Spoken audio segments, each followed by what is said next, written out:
নতুনদের উদ্দেশ্যে যদি বলতেন যে মানে কবুতর ফ্লাইং করার জন্য মানে কোন খাবারটা বেশি ভালো হয়? তো এখন এটা হলো উম, এক একটা সাইডের উপর ডিপেন্ড করে। দেখা যাচ্ছে মনে করেন যেমন আমাদের মানে সাইডের খাবারের ভাগ একরকম, এখানে নারায়ণগঞ্জে যারা পালে বা আমার ভাই ব্রাদার যারা আছে তাদের খাবারের ভাজটা একরকম, আর আরেক রকম। আবার কিংগারের আমার কিছু ভাই ব্রাদার আছে তাদের খাবারের ভাজটা একরকম। তো এটা কখনোই মিলবে না, আমার খাবারের ভাত আর তাদের খাবারের ভাত মানে অনেকটা ডিফারেন্ট। আর জি, আমি আসসালামু আলাইকুম। আশা করি সবাই ভালো আছেন। তো গত পার্টে আমরা আবির ভাইয়ের কিছু কবুতর, তার কিছু পছন্দের কবুতর এবং বেশ কিছু রেজাল্ট কবুতর আবির ভাই নিজের হাতে ধরে আমাদেরকে দেখাইছে এবং সে সম্পর্কে বিবরণ দিছে। তো ভিডিওটা যারা যারা দেখেন নাই, ডিসক্রিপশন বক্সে ভিডিওটা দেওয়া থাকবে, দেখে নিন। তো এখন আবির ভাই মানে আমাদের নতুনদের সম্পর্কে কিছু মূল্যবান বক্তব্য দিবে। মানে নতুনদের সম্পর্কে, ভাদ্র মাসের সম্পর্কে কিছু টিপস দিবে, প্লাস কবুতর ফ্লাইং সম্পর্কে, প্লাস পাল্লা সম্পর্কে। তো আশা করি সবাই ভিডিওটা দেখবেন ধৈর্য সহকারে।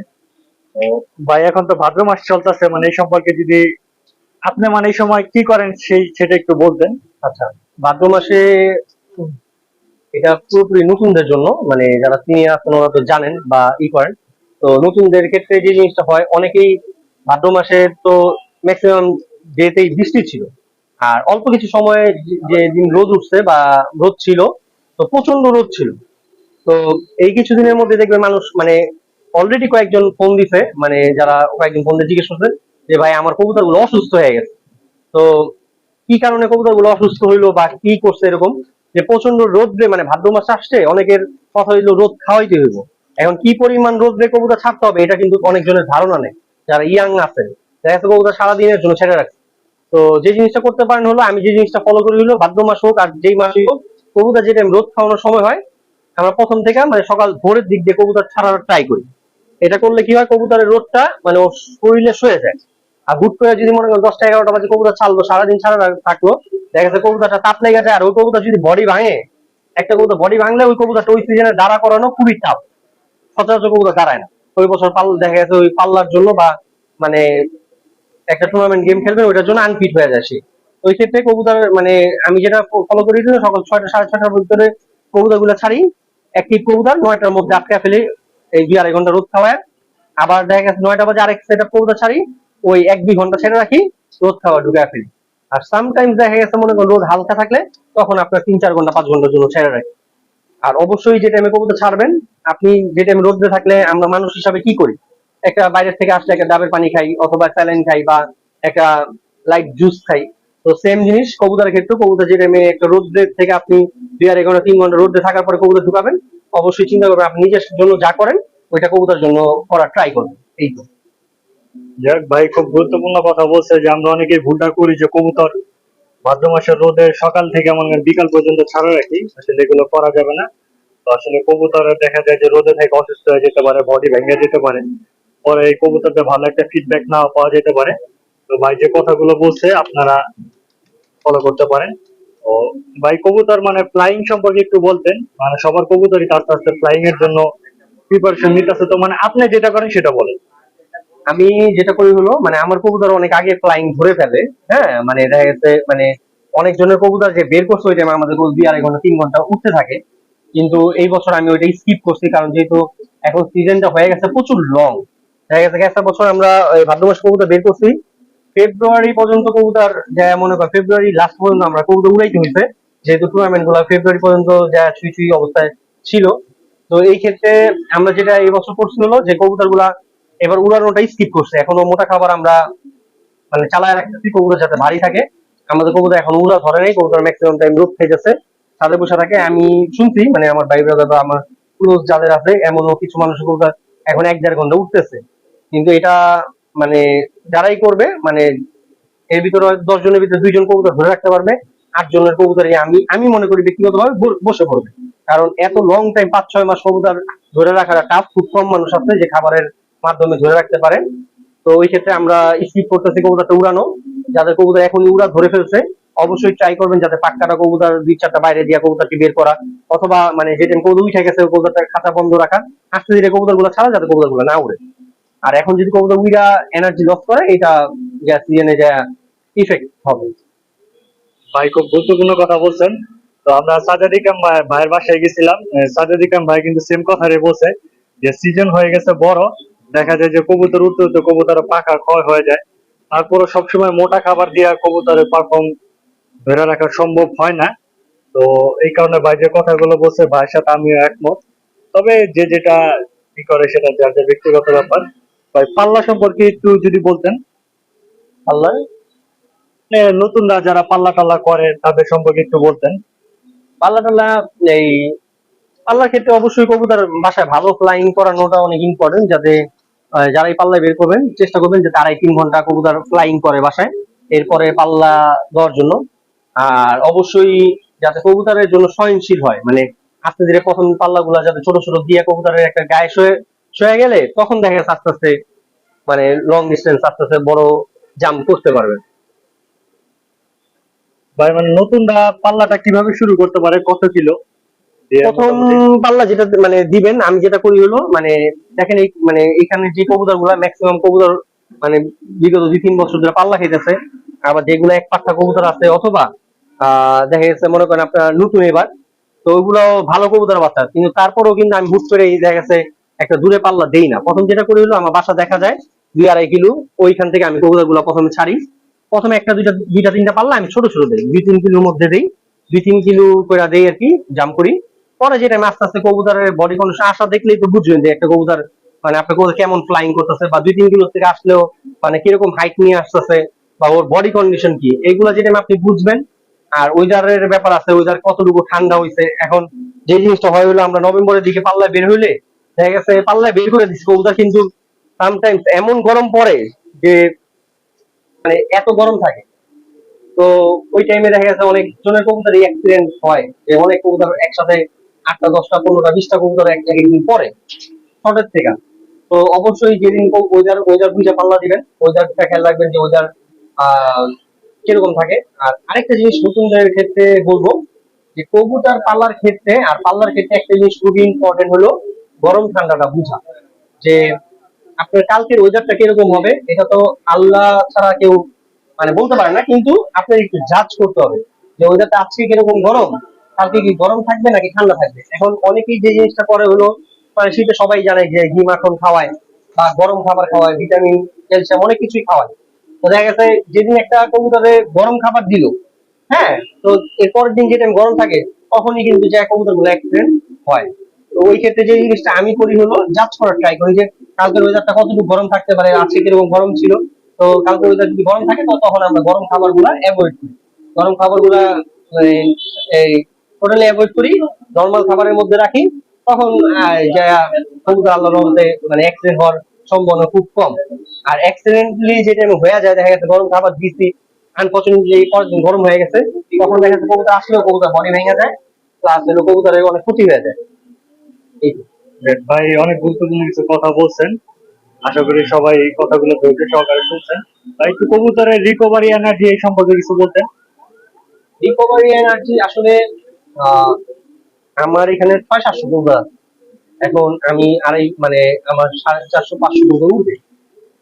তো দেখা যাচ্ছে রিকভারি যদি মেডিসিন দ্বারা আমি রিকভারি করতে চাই, একটা হিউজ অ্যামাউন্ট টাকার একটা ব্যাপার স্যাপার আছে। হ্যাঁ, কিন্তু আমি মানে যারা আমাকে চিনে বা আমার সাথে আসা যাওয়া করে, আমার সাথে প্রভাব আমি বলতে পারবে যে আমি মেডিসিনের মানে ডিপেন্ডেন্ট না। আমি গত বছর আগের বছর এরকম ট্রাই করছি যে উইদাউট মেডিসিন আমার কবুতর সব সাইড পাল্লা করছে, আমি উইদাউট মেডিসিন গেছে বছর আগের বছর। কিন্তু যে জিনিসটা আমি ফলো করতে হলো 2-4-10টা কবুতর বেশি করে, আর মেডিসিন দিলে 2-4-10টা কম করে, এই ডিফারেন্স, এছাড়া কোনো ডিফারেন্স নাই। তো অবশ্যই কবুতর যেহেতু আমাদের গুরুত্বপূর্ণ, তো মেডিসিন যে 2-4-10টা কবুতর বেশি পরে এই ক্ষেত্রে মেডিসিন ইউজ করি খুব কম। তো রিকভারি যেটা মেন রিকভারি তো ওদের খাবারের উপর ডিপেন্ড করে। আর রিকভারি মেডিসিনের যদি রিকভারি যেটা প্রয়োজন পড়ে, যেটা যে টাইমে একদম কবুতর দুর্বল হয়ে গেলে বা যে কোনো মানে যে কোনো একটা ফিল করে পার করে আসলে তখন দেখা গেছে রিকভারি দেই, ড্যালবাসল বিএস আছে, হ্যাঁ, এরকম অনেক রিকভারি আছে টুকিটাকি যেগুলো ভাই ভাই রিকভারির ক্ষেত্রে মানে কোন মেডিসিনটা সবচেয়ে ভালো কাজ করে আপনার মধ্যে? ড্যালবাসল বিএসসি তো মনে হয় বেস্ট রিকভারি, মানে আমি যতদূর জানি এটাই মনে হয়। বেলগাসল আর বিএস পাউডারের কম্বিনেশন। হ্যাঁ, কমবেশি। ভাই নতুনদের উদ্দেশ্যে যদি বলতেন যে মানে কবুতর ফ্লাইং করার জন্য মানে কোন খাবারটা বেশি ভালো হয়? এখন এটা হলো উম, এক একটা সাইডের উপর ডিপেন্ড করে। দেখা যাচ্ছে মনে করেন যেমন আমাদের মানে সাইডের খাবারের ভাগ একরকম, এক্ষেত্রে নারায়ণগঞ্জে যারা পালে বা আমার ভাই ব্রাদার যারা আছে তাদের খাবারের ভাগটা একরকম, আর আরেক রকম। আবার ফিঙ্গার আমার কিছু ভাই ব্রাদার আছে তাদের খাবারের ভাগটা একরকম। তো এটা কখনোই মিলবে না, আমার খাবারের ভাগ আর তাদের খাবারের ভাগ মানে অনেকটা ডিফারেন্ট। আর আমি কবুতরের মিক্স খাবার খাওয়াই, যেটা মানে বাংলাদেশে 80% মানুষ বলতে পারেন ভাগ করে খাবার খাওয়াই, কিন্তু আমি কবুতরের মিক্স খাবার দিই। হ্যাঁ, তো যেটা করতে পার মানে যেটা করি হলো আমি, যে কবুতর যা খাবার খায় 70% থাকে ধান, আর বাদ বাকি 30% গম, ভেজা ধান, শস্য কৃষি যা আছে ওগুলো, আরো যে খাবার আছে ওগুলো 30% থাকে। মানে আমার কবুতর মূলত মানে ধানের উপরে থাকে আর কি। পুরো ফুল সিজন ধানের উপরেই থাকে। ভাই আসলে বললো ভাই কিভাবে কবুতর গুলো ফ্লাইং এর সময় ফিটিং রাখে। পাল্লার খাবারের বাসটা কিরকম হওয়া উচিত একটু যদি বলতেন। এই যে বললাম ধানের উপরে থাকে, আমি ধানের উপরেই রাখি কবুতর। কারণ মানে ধানের উপরে মানে যে কবুতর ধানের উপরে বিল্ড আপ হয় বা বডি মানে থাকে, ওই কবুতরের মানে ক্যাপাবিলিটি সারাদিন ফ্লাই করা আসার মতো ক্যাপাবিলিটি থাকে। আর যারা নাকি দেখা যাচ্ছে অনেকেই আপনি মোটা খাবার দেয় বা ধান ওরকম কম খাওয়ায়, দেখা যাচ্ছে 30% 40% ধান দেয় অন্য খাবারের সাথে মানে কমিউনিকেশন করে, তো দেখা যাচ্ছে তাদের কবুতর আমি দেখছি বা আমার পরিচিত, আমি অন্য মানুষেরটা বলতেছি না, মানে আমার পরিচিত যাদের সাথে আমার কথা হয় প্রতিনিয়ত ডিসকাস হয় তাদের কথা বলি, তাদের কবুতর হয়তো একটা জায়গা থেকে আমি কবুতর শেষে আমার অনেক আগে তাদের কবুতর ঘর লেগে যায়, কিন্তু যেদিন অ্যাক্সিডেন্ট হয় আমার কবুতর সারাদিন খাইতে আসার ক্ষমতা রাখে, কিন্তু আমি দেখি না যাদের মোটা খাবার মানে দেয় বা দিতে তাদের কবুতর খাইতে আসে খুব কম, মানে আমি খুব কম দেখি। সবার ক্ষেত্রে না, আবার কিছু মানুষের কবুতর আসে, হ্যাঁ, যারা হয়তো এটা কমিউনিকেশন করে নিছে তাদের ক্ষেত্রে আসে, কিন্তু আমি আমি যাদেরকে দেখছি তাদের কবুতর দেখছি খুব কম, মানে এরকম সারাদিন খাইতে আসার ক্যাপাবিলিটি রাখে। ভাই খুব গুরুত্বপূর্ণ কথা বলছেন। ভাই একটু নতুনদের উদ্দেশ্যে বলতে মানে কবুতরের কালেকশনটা মানে কিভাবে করা উচিত। আসলে কালেকশনের ক্ষেত্রে আমি নতুনদের উদ্দেশ্যে এটাই বলবো যে কালেকশন হলো আপনার নিজের কাছে। আপনি কখনোই মানে এই যে অনেকেই আছে যে মনে করেন একটা মানুষের জায়গায় বাসায় যায় মানে একটা কবুতর কিনছে, বলে ভাই আমি তো ঠকে গেছি, কিন্তু এটা মানুষকে ব্লেম করা যাবে না। কারণ আপনি গেছেন মানে একটা মানুষ যে আমার বাসা থেকে আমি দুইটা কবুতর বিক্রি করবো, জি। তারপর আমি দুইটা বিক্রি করবো আপনি কিনবেন, এখানে আমি তো কবুতর পালা ছেড়ে দিতেছি না যে আমার বাসায় একদম মানে ঘোড়ার যে কবুতর আছে মেন কবুতর আছে আমি আপনাকে দিয়ে দিলাম। একটা ফেরেস্তাও এই কাজ মানে ফেরেস্তা ব্যতীত মানুষের দ্বারা আমার মনে হয় না এই এই জিনিসটা করা পসিবল যারা কবুতর পালে। তো দেখা গেছে আপনার অবশ্যই বেস্ট কবুতরটা আপনি নিজে মানে জানতে হবে, বুঝতে হবে, এই কবুতরের ব্যাপারে ধারণা থাকতে হবে যে এই কবুতর গুলা মানে কিরকম রেজাল্ট করতেছে, বা আপনি নিজে বুঝা পরে কবুতরটা কালেক্ট করবেন। অবশ্যই নিজের জ্ঞান বুদ্ধিতে আপনি কালেক্ট করবেন, মানুষের উপরে ছেড়ে দিবেন না। দেখা গেছে আমার বাসায় আসছেন ভাই আপনার পছন্দ মতো দুইটা কবুতর দেন, না এটা করা যাবে না। কারণ এটা মানে আমি দেখিনি কখনো যে মানে একটা মানুষের বাসায় আপনি যা বললেন যে ভাই আপনি পছন্দ মতো দুইটা কবুতর দেন, একদম বাসায় বেস্ট কবুতর আছে, সে দিয়ে দিছে, কারণ সে তো কবুতর পালা ছেড়ে দিবে না। আপনি এটা বুঝতে হবে সেও কবুতর পাল্টাছে। তো আপনাকে যে কবুতরটা দিব এটা সেকেন্ডারি কবুতর হবে, ফার্স্ট সেটআপের কবুতর উনি রাখবে, সেকেন্ডারি কবুতর দিবে। তো আপনি যদি নিজের একটা বুঝ থাকে বা নিজের একটা নলেজ থাকে তখন যে আপনি একটা কবুতর সিলেক্ট করতে পারবেন। আর আমি এই ক্ষেত্রে বলবো যে নিজের বুঝটা হলো সবচেয়ে বড়, আপনি নিজে বুঝা চাই না চিনা এরপরে যা কবুতর কালেক্ট করবেন। ভাই খুব গুরুত্বপূর্ণ একটা কথা বলছে, আশা করি ভাইয়ের কথাগুলো সবাই খুব গুরুত্ব সহকারে শুনছেন। তো ভাই আমরা সংক্ষিপ্ত একটা ইন্টারভিউ নিলাম। ভাই কবুতরের খাবার, কবুতরের কালেকশন, পাল্লা থেকে শুরু করে ভাই সবকিছু বললো। ও আরেকটা কোশ্চেন ভাই রাখুন, ভাই ব্রিডিং কবুতরের কেমন যত্ন নেওয়া উচিত। ব্রিডিং কবুতরের যত্ন কিরকম হওয়া উচিত?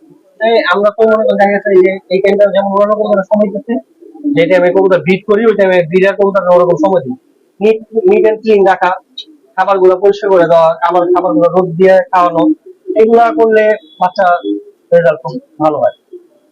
ভাই কবুতর ব্রিডিং বা জোড়া দেওয়ার ক্ষেত্রে মানে সবচেয়ে পারফেক্ট সময় কোনটা। আর ঠিক সময় আসলে আমি মনে করি যে সিজন শেষ হওয়ার জানুয়ারি এই জানুয়ারি লাস্টের দিনটা ফেব্রুয়ারি প্রথম দিকে এই খরচ দেওয়াটা সবচেয়ে বেটার, সিজনটা শেষের পর পর।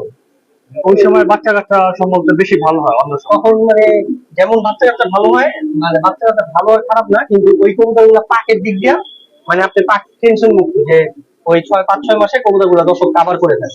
যেমন এই বছর আমার লেট হয়ে গেছে কবুতর পর দিতে, এই সিজন শেষ করে কবুতর গুলা বসাতে বসাতে টাইম লেগে গেছে।